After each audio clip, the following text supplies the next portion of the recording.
Florida's flesh-eating bacteria outbreak. Know the symptoms and protect yourself. Hey everyone, today we're going to talk about a health issue that's causing concern in Florida, the outbreak of Vibrio vulnificus, a deadly flesh-eating bacteria. As of now, Florida has reported at least 11 cases of this bacteria, and sadly, 4 people have lost their lives. This isn't just a problem for people in Florida. It can affect anyone, anywhere, if you're not aware of how the infection spreads and how to prevent it. Vibrio vulnificus typically thrives in warm, brackish, or saltwater environments. What's important to know is that this bacteria is most active from May to October, especially during the summer months when seawater temperatures rise. However, it's not just seawater or brackish water that can be a source of infection. Eating raw seafood, particularly oysters, is also one of the main ways people get infected. So, how exactly do we get infected by this bacteria? The answer is pretty simple. Vibrio vulnificus can enter the body through an open wound when exposed to contaminated seawater, or when you consume undercooked seafood, especially raw oysters. That's why prevention is key, because without it, we could easily find ourselves in a dangerous situation. Explaining the symptoms and the level of danger. The Vibrio vulnificus bacteria causes extremely dangerous infections, which can lead to serious complications that develop very quickly. To better understand why Vibrio vulnificus is called the flesh-eating bacteria, let's take a closer look at the typical symptoms and the severe risks this bacteria brings. Initial symptoms of Vibrio vulnificus infection. When someone gets infected with Vibrio vulnificus, the first symptoms usually show up within 24 hours after exposure to the source of infection, especially if there's an open wound exposed to contaminated seawater or when eating raw seafood. Some of the initial symptoms you might notice include pain, redness, or swelling around the wound. When the bacteria enters through the skin, the infected area will become red, painful, swollen, and possibly warm to the touch. These symptoms may look like signs of a wound infection, but they can spread quickly and become much worse if not treated right away. Fever and chills. A common sign of infection is a fever. The person may feel fatigued, shivery, and have a high fever, sometimes reaching 39 to 40 degrees C, 100 to 104 degrees. This is the body's way of reacting to the bacterial attack. Muscle aches and joint pain. Infection from Vibrio vulnificus can also cause muscle aches and joint pain, especially in people with weakened immune systems. A general sense of fatigue and discomfort that lingers is also common.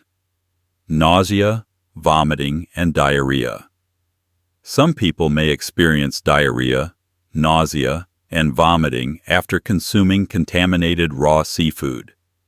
This can lead to severe dehydration, especially in children and the elderly. Serious complications. Necrotizing fasciitis. Many people don't realize just how serious an infection from Vibrio vulnificus can be until it progresses to the severe stages. One of the most terrifying and common complications of this bacteria is necrotizing fasciitis, flesh-eating disease. This is a very serious skin infection that can spread rapidly, affecting muscle tissues, skin, and the fat layer beneath the skin. Why is it so dangerous? Rapid spread. Vibrio vulnificus can grow and spread very quickly throughout the body, especially when it enters soft tissue. If left untreated, the infection can cause severe tissue damage, and in some cases, parts of the body may need to be amputated to save the patient's life. Tissue necrosis. This infection can cause tissue to necrose, i.e., die, leading to the loss of important muscle and fat tissues, potentially causing serious damage to bodily functions. If the affected tissue isn't removed promptly, the bacteria can spread into the bloodstream and other internal organs, causing septicemia. Death. Around 20% of people infected with Vibrio vulnificus can die if they don't receive treatment in time.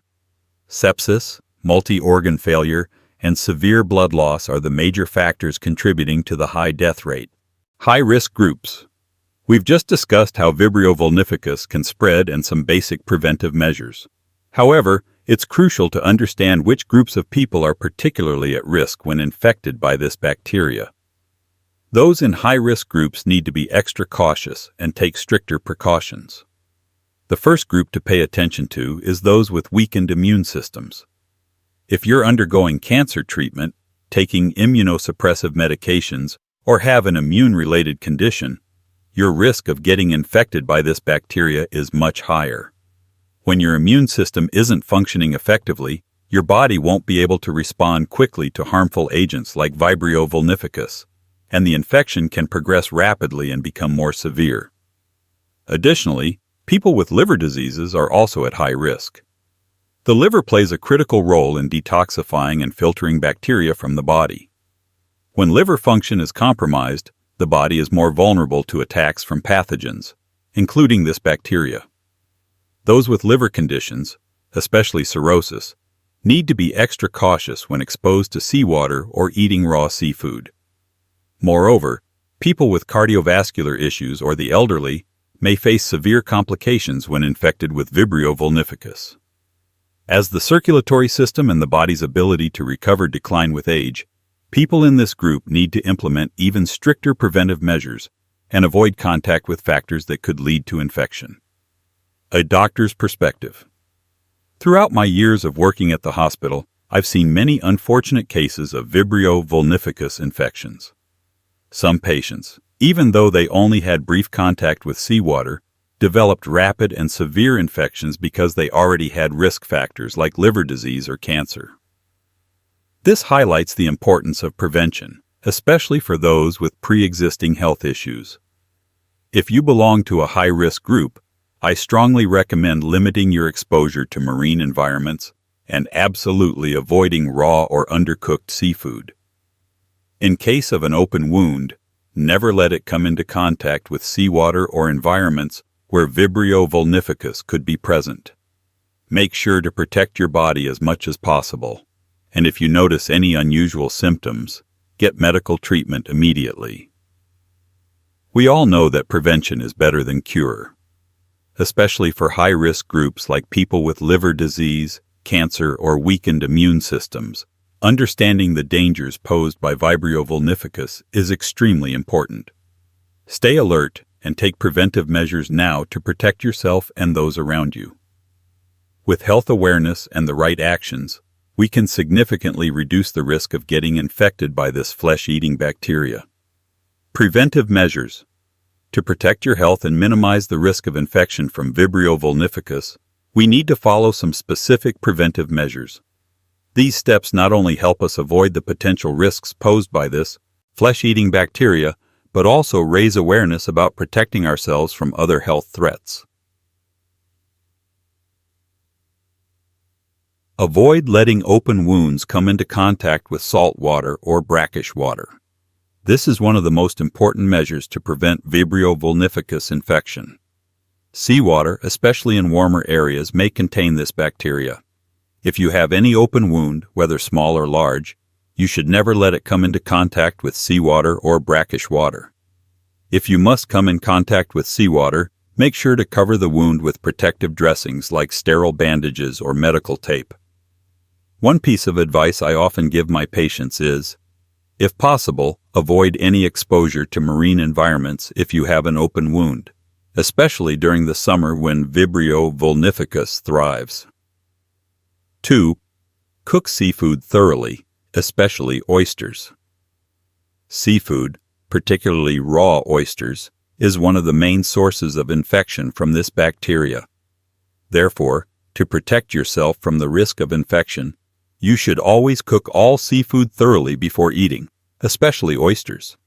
Eating raw oysters not only exposes you to the risk of Vibrio vulnificus, but can also lead to other bacterial and viral infections. For those who love raw seafood, I understand that it's a hard habit to break. But if you truly want to protect your health, choose seafood that has been properly cooked. You can also ask the vendor about the source and preparation of the seafood to ensure it has been properly tested and cooked. 3. Use protective equipment when handling raw seafood. If you're someone who regularly handles raw seafood, such as in seafood preparation jobs, using protective gloves and other safety gear is essential. Make sure your hands and body are always protected when handling raw seafood, as Vibrio vulnificus can enter the skin through even tiny cuts or scratches that you may not notice. Also, be sure to wash your hands thoroughly with soap and clean water after handling raw seafood or coming into contact with seawater. This will help reduce the chances of the bacteria entering your body. 4. Carefully check water sources and avoid exposure. If you have health conditions. When traveling or engaging in water activities, always check the water sources you'll be exposed to. If you have any doubts about the cleanliness of the water, avoid direct contact, especially if you have an open wound. For those with liver conditions, weakened immune systems, or undergoing treatments like cancer therapy, I advise against participating in water activities, particularly in marine environments or areas where Vibrio vulnificus may be present. This will help reduce the risk of serious infections. 5. Seek timely treatment if infection is suspected.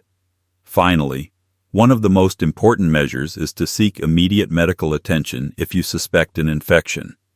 Symptoms can include pain, swelling, redness of the skin, and sometimes fever. If you have an open wound exposed to seawater or consume raw seafood and notice any unusual signs, don't hesitate to seek medical help right away. Early treatment with antibiotics, and sometimes surgery, can help minimize the risk of complications and increase recovery chances.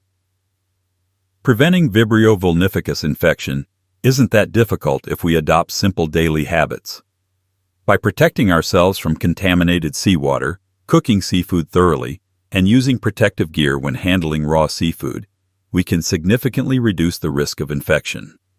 We can easily see that raising health awareness and proactively preventing infections, especially the flesh-eating bacteria in Florida, will help us live healthier and safer lives. Take care of your health. Protect yourself and your loved ones with these simple but incredibly important actions. Treatment. When it comes to treating Vibrio vulnificus infections, one of the most critical factors is early detection and immediate medical intervention. This bacteria can grow rapidly in the body, and if not treated properly, it can lead to extremely severe consequences. So, when you suspect an infection, how should you treat it effectively? Timely antibiotic treatment. If you suspect you've been infected with Vibrio vulnificus, the first thing you should do is go to the emergency room or a hospital. Doctors will quickly examine you, and if they confirm the infection is due to Vibrio vulnificus, they will prescribe strong antibiotics to treat it. Antibiotics are the primary treatment method to fight against this bacteria. However, since Vibrio vulnificus can spread quickly, starting antibiotic treatment as early as possible will help prevent the bacteria from spreading to vital organs such as the liver, kidneys, and heart. Antibiotics will also help reduce the severity of soft tissue necrosis, necrotizing fasciitis, a very dangerous complication if not treated promptly. Surgery, if necessary. One of the reasons Vibrio vulnificus is so dangerous is its ability to cause soft tissue necrosis. This is a severe skin infection that can lead to death within days if not properly treated. In some cases, surgery is required to remove the infected or necrotic tissue, especially when the infection has spread and cannot be controlled with antibiotics alone. Surgery helps stop the spread of the bacteria, and it also minimizes risks such as further tissue necrosis or damage to other vital tissues. Although surgery is an extreme solution, it is necessary in emergency situations to save the patient's life.